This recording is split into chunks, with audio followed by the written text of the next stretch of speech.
গরুর ভুঁড়ি চর্বি দিয়ে তৈরি হচ্ছে মুখরোচক চটপটি। বাবার মাংস চটপটির দোকানে বট চটপটির নতুন স্বাদ যুক্ত করে ধুমধাম ব্যবসা করেন বাদল। যারাই আসে তারা একবার দুইবার না অনেকবার খায়। বিকাল হতেই তার 3 চাকার ভ্যানের পেছনে ঘুরে বেড়ায় শহরের চটপটি ভক্তরা। কেন ভালো লাগে বা ভালো লাগাটা এটা ওই গ্রাহকের মুখ থেকেই শোনা যাইতে পারে। বাপের কারণেই ছেলে মার্কেট খাইছে, বাপ উনি ভালো পাক করে, জিনিসটা ভালো, জনগণে খায় ভালো। এই চটপটি আমাদের সোনাপাড়া নতুন হাটের বরিশালের সবচেয়ে বিখ্যাত। প্রচলিত ডিমের স্বাদকে পেছনে ফেলে এই বট চটপটির কদরও আছে ভোজন রসিকদের কাছে। ক্রেতাদের ভালোবাসায় তাই প্রতি মাসে বিক্রি হয় প্রায় লাখ টাকার গরুর ভুঁড়ি মেশানো চটপটি। এটা থেকে গরুর ভুঁড়ি দেওয়া হয়েছে, তো গরুর মাংসটা স্বাদ আছে, সেই কারণে সবাই খায়, খুব ভালো লাগতেছে। চটপটি বেশি এই মাই ফলা 3টে লেহাইছি করাইছি, আগে বিয়ে থাকা করাইছি, হ্যাঁ এইবার উঠেছি, আর এই মাই ফলা 3টে লেহাইছি করাইছি। গরুর কাঁচা ভুঁড়ি চর্বি সহ বিভিন্ন অংশ পরিষ্কার করার মধ্য দিয়ে শুরু হয় চটপটি তৈরির প্রাথমিক আয়োজন।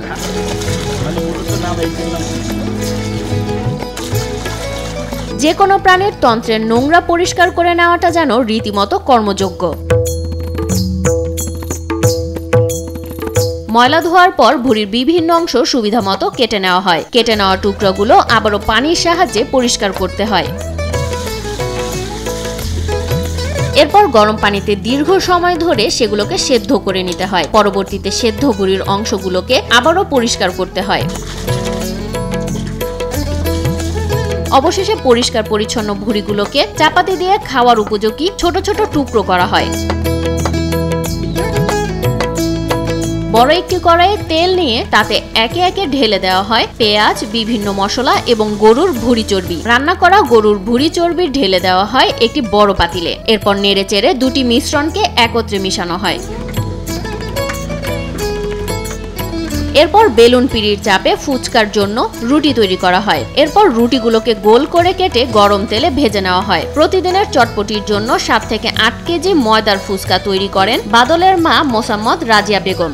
রুটি বেলতে আসি, এটা দিয়ে ফুচকা বানাবো। ফুচকা করবে, ওই চটপটির সাথে বিক্রি করবে। নিজে মাল বানাইয়ে দিই ছেলের কাছে, ছেলে নিয়ে বিক্রি করে। ছোট্ট একটি বাটিতে পেঁয়াজ, কাঁচামরিচ দিয়ে মশলা ছিটিয়ে তাতে ফুচকা ভেঙে দিয়ে পরিবেশন করেন ভুঁড়ির চটপটি। বিশেষত্ব হচ্ছে যে স্বাদটা অন্যরকম, যেটা আমরা মুরগি দিয়ে পাই না, সেটা এখানে গরুর ভুঁড়ি দিয়ে দেওয়া হয় বা সাডি সবকিছু দিয়েই দেওয়া হয়, তো এটা ভালো লাগে অনেক। বাদলের প্রতিবন্ধী বাবা নুরুল ইসলাম 32 বছর ভুঁড়ি চটপটি বিক্রি করে সংসার চালাতেন। বয়সের ভারে নুয়ে পড়েছেন বলে বাধ্য হয়ে বাদল কাঁধে তুলে নেন বাবার ব্যবসা। 36 বছর আগে আমি ধরেন 3 কেজি ডাল দিছি, 3 কেজি আলু দিছি, আবার 1 কেজি মাংস দিছি।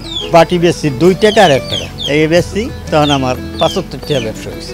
এটা তো বাবা ব্যস্ত, বাবা তো আমার প্রতিবন্ধী মানুষ, তো বাবা ব্যস্ত 32 বছরে বাবা ছাইরে দিছে।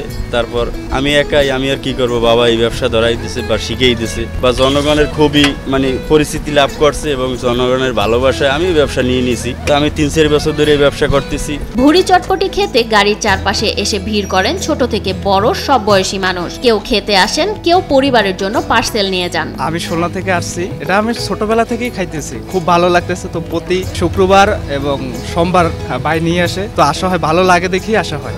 আশেপাশ বরিশাল বা কেন্দ্রীয় অনেক জায়গায় চটপটি আছে, কিন্তু বাদলের মতন এত সুন্দর ফ্লেভার চটপটি আমরা কোথাও পাই না। ঢাকা বরিশাল মহাসড়ক থেকে 2 কিলোমিটার দূরে সপ্তাহে 2 দিন শোলনা ও 2 দিন মোহনগঞ্জ হাটে ব্যতিক্রমী চটপটির পসরা নিয়ে বসেন বাদল। বাকি 3 দিন ভুঁড়ি চর্বি পরিষ্কার পরিচ্ছন্ন করা সহ আনুষঙ্গিক কাজ করেন। তার ভিতরে একটা বিষয় আছে, কেউ খাওয়ার পর যদি বলে যে ভালো লাগে না, তাহলে টাকার দরকার নেই। আর যদি বলে হ্যাঁ ভালো লাগে, তাহলে টাকা দিতে হবে। দুপুর 3টা থেকে রাত 8টা পর্যন্ত পাওয়া যায় বাদলের এই স্পেশাল চটপটি। মাত্র 5 ঘন্টায় 30 টাকা বাটি করে 32 কেজি চটপটি বিক্রি করেন বাদল। 30-32 কেজি হবে এরকমের তৈরি করা হয়েছে। সন্ধ্যা 7:30 8টার ভিতরে শেষ। ডাল হইল 10 কেজি আর আলু 10 কেজি, গোশ 10 কেজি। যদি খাওয়ার কারো ইচ্ছুক থাকে তাহলে 7টার ভিতরে আটে পৌঁছতে হবে, নাইলে পাবে না। 8টার ভিতরে আমার বেচা কিনে ক্লোজ হয়ে যায়, 8টার পর আর থাকে না। পার্সেল যদি কেউ নিতে চায় তাও দেওয়া হয়, আর যদি এই জায়গায় বেশি কেউ খায় তাহলে 30 টাকা প্লেট। আমার প্রায় 5000-6000 টাকার মতো বিক্রি হয় এবং সপ্তাহে 4 দিন, এর বেশি না। অনেক সময় সুস্বাদু এই চটপটি না পেলে ক্ষোভ প্রকাশ করেন ক্রেতারা। ধরেন অনেকে পায় না, আবার অনেকে বান্ডল হয়ে যায়, তা তো দেখতে পারিনি, গালিগালাজ করে। আবার অনেকে আস্তান করে গাড়ি হালাই দিম।